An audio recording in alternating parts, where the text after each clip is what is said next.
This is a story about how we booked tickets to Italy less than 24 hours before the flight and let AI plan every single day.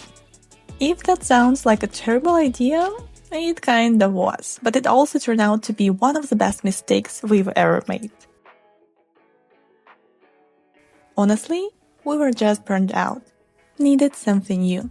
I've always loved Italy. The vibes, the romance, the coffee. And the fact that everyone seems like they're living slower and better. Later in this video, I will show you exactly where it all went horribly wrong. But first, let me show you how it all started.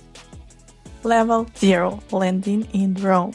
We landed in Rome, picked up our small rental car, which was basically a weird noise machine, but we didn't know that back then. We were in Italy and our first mission was simple. Get to the lake town ChatGPT picked for us, Triviano Romano, tiny town on Lake Bracciano, about an hour from Rome. The AI said it'd be the perfect spot to chill after the flight. And yeah, it was peaceful. Almost too peaceful. There's nothing to do, we just walked by the lake, googled some history to feel smart, had dinner, that's it. Not bad. But if you're hunting for loud, messy Italy, this ain't it. By morning, we were back on the road, chasing the life and experience we actually came for. And we didn't even know how much of it was waiting for us. We stopped for coffee. Honestly, it's just different here. The way they bring it out, the smell, the whole vibe, makes you want to stay all day. Then they brought out the food, and wow, Italy knows how to make you happy. We found this little place totally by accident. ChatGPT promised we'd already be on the Amalfi Coast by now, but 3 hours in, we were nowhere close. Google Maps was like, yeah, try another 3 hours. The best part? Our waiter basically rerouted our entire trip. He told us we had to check out Sperlonga, something ChatGPT totally missed. And wow, put Sperlonga to your list for Italy road trip. It is the best. So, because of one random chat with a waiter, we ended up here in Sperlonga. I mean, on the map, it just looks like another coastal town. But turns out this place was literally Emperor Tiberius' private getaway. He built this huge villa right on the sea with courtyards, pools for fish, because apparently owning a giant aquarium in your backyard was peak luxury back then. The craziest part? A massive natural cave right by the water. Tiberius turned it into his summer dining room. Imagine having dinner parties inside a seaside grotto surrounded by statues from the Odyssey. They actually found entire marble groups here. Ulysses blinding the Cyclops, stealing sacred statues, dragging Achilles off the battlefield. Full Greek myth chaos, just casually set up in his man cave by the sea. Now, all of it's in the museum next door, including this head of Ulysses that's basically become the logo of the whole area. Walking through there was kind of surreal, like this wasn't some theme park, it was the real deal. Romans were out here living their best lives literally 2,000 years ago. And then we did the very modern thing. We hit the beach. Honestly, I think Sperlonga might have the best beach we found in all of Italy. The sand was super soft and amazing, the water beautiful and crazy clear, and there were barely a lot of people. It just felt easy. Just sun and the sound of the waves. Definitely one of those places you stumble on by accident but end up never wanting to leave. The original plan was simple. Hit the Amalfi Coast, drive all the way south, soak in the views. ChatGPT made it sound easy. 3 hours, 5 hours. Reality? We drove and drove. We were close to Ravenna, but still as any sleep-deprived, slightly lost travelers would do, we stopped for the night. We just couldn't handle the jet lag and ended up at the villa with a balcony that overlooked Mount Vesuvius, just casually chilling there in the distance. That night, we had dinner in Grotto. Yeah, apparently cave dinners are things here. The food was insane. And then we caught the most unreal sunset. The next morning, we woke up, stepped out on the balcony, saw Vesuvius just hanging out on the horizon, and decided, screw it, let's go see Pompei. So yeah, we never actually made it to Amalfi, total bummer. But also kind of perfect, because sometimes the best adventures happen when you miss the original plan.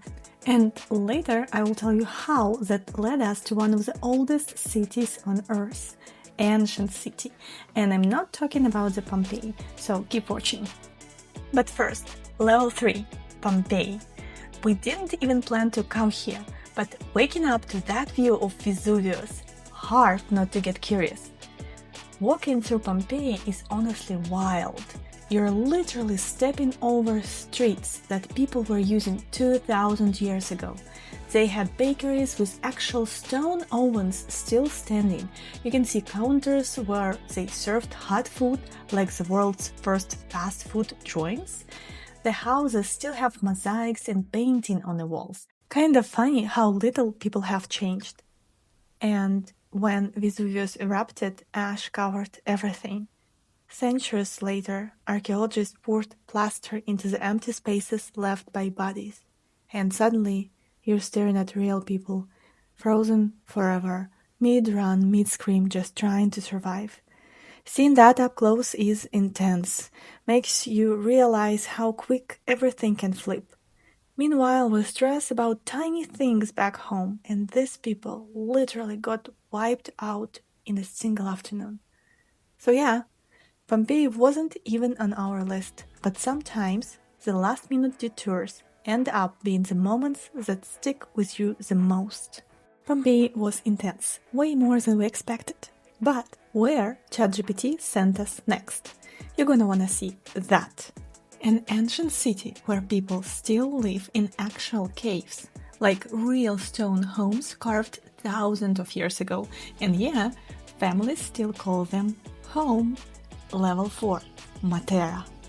Matera is one of the oldest cities on the planet. People have been living here for over 9,000 years. That's older than Rome, older than Athens, basically a living museum carved into stone. And if you're thinking it looks kind of familiar, watch closely, because this is exactly where James Bond and Madeline show up at the start of No Time to Die.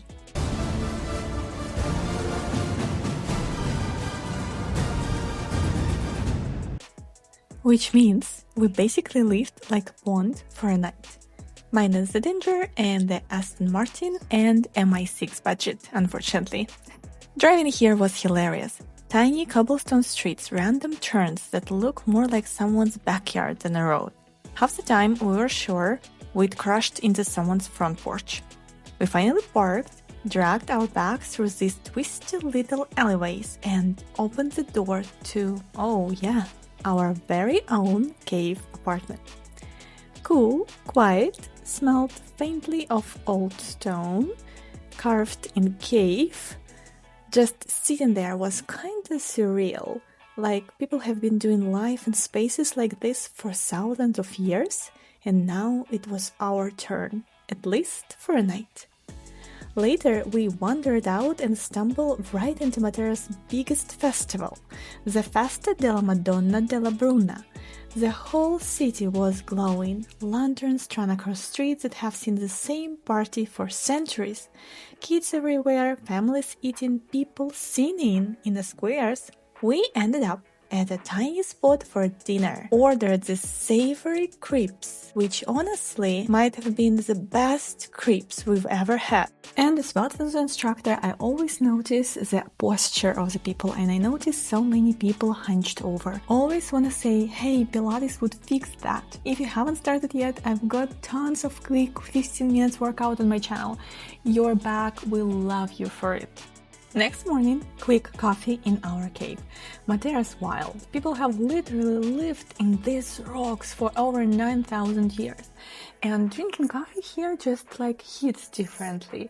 You feel it's an amazing experience, one of a kind. We stepped outside and just felt happy. Walking through these tiny stone streets, imagining what it was like living there for thousands of years ago. No phones, no cars, no stress about emails, just caves, maybe a little bread baking somewhere, you know? I tried to picture myself here 9,000 years ago, probably still finding a way to do Pilates on a rock. Old habits die hard, you know? The entire city is built out of caves. Homes, churches, even hotels, all tucked inside rock walls. It feels like you're walking through some ancient movie set, which is kinda true. They filmed The Passion of the Christ here and parts of the last Bond movie. Few quick facts that still blow my mind. Matera is one of the oldest continually lived-on cities on Earth. People have never stopped living here, not through wars, empires, plagues, nothing. And standing there, sun on my face, wind whipping around the stone, you kinda feel why. And just when we thought it couldn't get cooler, we hit the road to our next stop, where the houses look like they're straight out of the Harry Potter. Stick around. Before we hit level 5, we made a quick pit stop in Pilates Mare. Getting there felt like we'd unlock the fire hazard side quest. Smoke was literally blowing across the highway from the wildfires. Kinda dramatic, even for Italy. But finally we pulled in, and honestly, ChatGPT crushed it with this one. Pilates Mare is like that classic Italian postcard. And then there's that beach. You've probably seen it on Instagram. Turquoise water, massive cliffs, people jumping off rocks like they auditioned for a Bond movie. Fun fact, the cliffs here are actually made of karst limestone, slowly eaten away by the sea for thousands of years. That's why it looks so epic. We somehow scored parking right next to everything, which honestly felt like winning a boss fight.